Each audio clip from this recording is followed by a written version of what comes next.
Oh, naikot. Siya po ang nagtabag sa amin.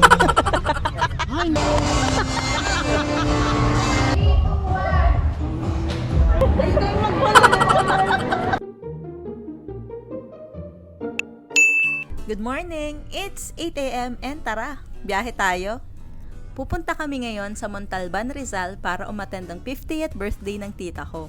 Surprise pa lang pagpunta namin kaya nakaka-excite. Para ba't hawak yung tenga mo? Ewan ko nga. Nakakapangit. Tamutong si Mika. Lagi na lang kinukulit ang ninang niya eh. Hawak ka mabuti, baka mahulog ka. Kawawa naman yung tenga ni ninang eh. Pula na yan mamaya. Dali, bitaw na. Kisa kay nanang. Kisa na ikaw. Dali na. On our way, nag-stop over pala muna kami dito sa Luciana, Laguna para kumain. Sakto, madami din palang nagtitinda ng buko bibingka dito kaya napabili na din kami. Magkano po? Anong bibingka po yan? Buko bibingka po. 3 for 100 ang isang order with free bayong na yun. Sabi mo, hi guys. Laging nakayup-yup.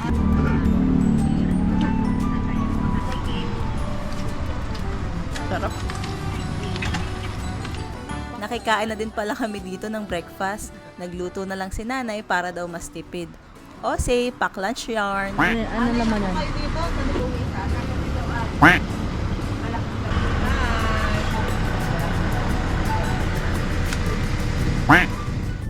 Tamotong si Mika, hindi ko alam nagvi-video na pala siya ng kanya dyan.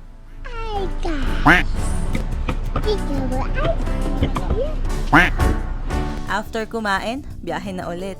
And dahil mahaba pa naman ang oras, 4 PM pa kasi ang party, kaya dumaan muna kami dito sa Pililla, Rizal para makita ang windmill. This is Santis Farm and Cafe. Private to kaya may entrance. For sedan, 250 pesos ang entrance and for large vehicles like van, 300 pesos naman. May mga mabibilhan din pala dito ng souvenirs katulad nitong colorful windmills and ref magnets for only 40 pesos each. Wow! Naikot! Second time ko na dito pero na-mesmerize pa rin ako sa ganda ng view. At pag-akyat namin, syempre konting picture lang for remembrance.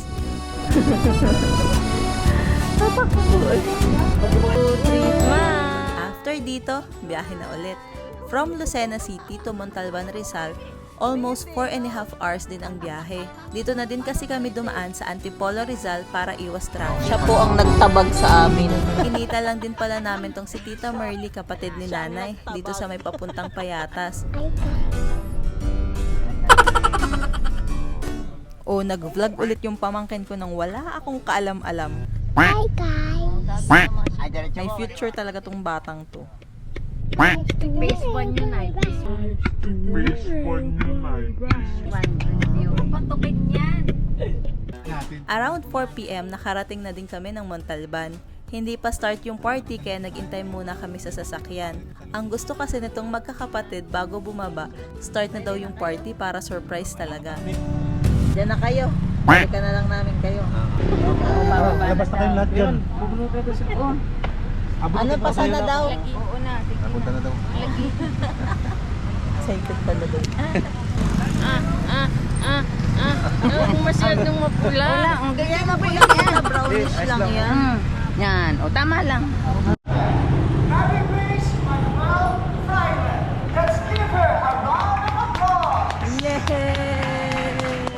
At nagwagi naman sila. Merry Grace Monbel Friday! Let's give her a round of applause!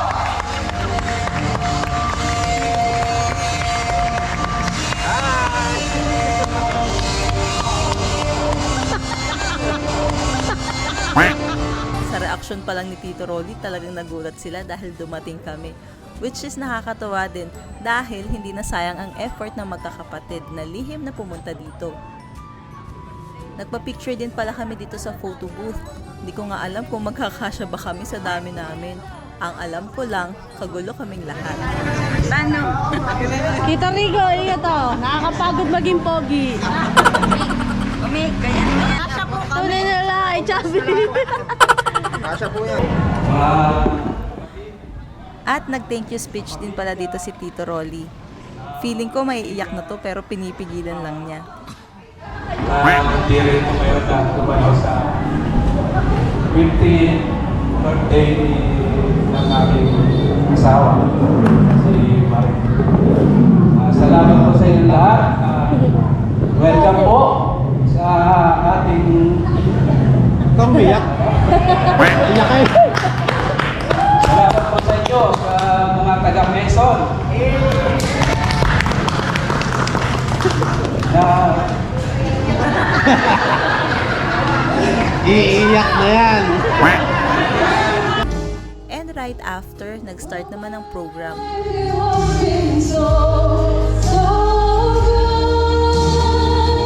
Para nga ding nag-debut si Tita Marie dahil may mga roses. Hindi rin ina-expect ni Tito Rico at ni Tatay nakasali pala sila sa roses. All the way from Quezon Province.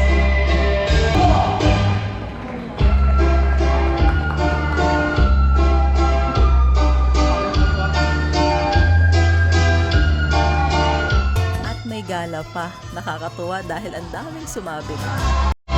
Yung mahabol po! Sino pa po mahabol?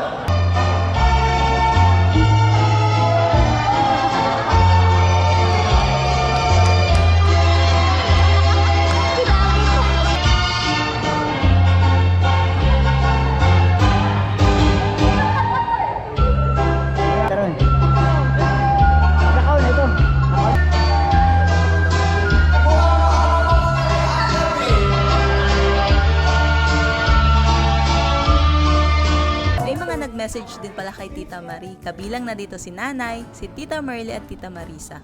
Parang feeling ko anytime may maiiyak eh. Happy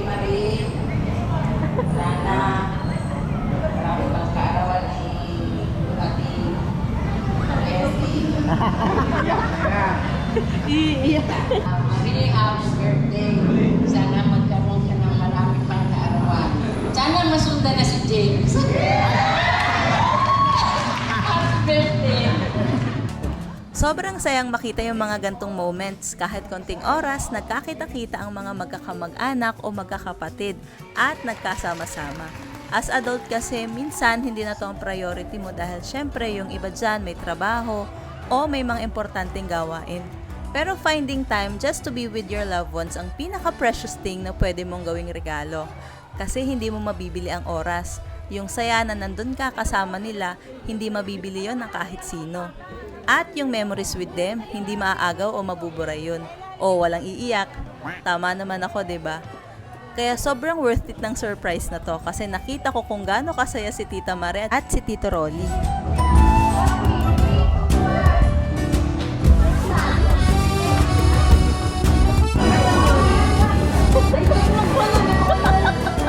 Ito palang Sharon na to, hindi to akin ha. Saka pakain po ito sa aso ni Nanay. Si Nanay kasi iniwan eh. Hello! Ingat kayo! Live na! Kumusta guys? Bye-bye! Right after, nagpaalam na din pala kami dahil malayo pa din ang biyahe pabalik. Bago nga kami makaalis, super chikahan pa tong magkakapatid. Yanong gugulo. Sirot ate siya, hindi sirot ay hindi ko makita. Ay, ayun. Ay, babay na, nag-aayak pa rin. Thank you! Hala, nagbalintag ito, Rola. Sa ito, yun yung nag-aantay, mga pumbuy kang wala na ngayon. Hala, bye-bye! Tito, thank you! Sa kanila tayo mag-ano. Bye-bye! Bye! Bye-bye daw, flying kiss. Ayamat! Sabi mo, salamat! Thank you din! Bye-bye! Anyway, sana po nag-enjoy kayo sa layas natin today. Thank you for watching. See you again on my next one. Bye-bye!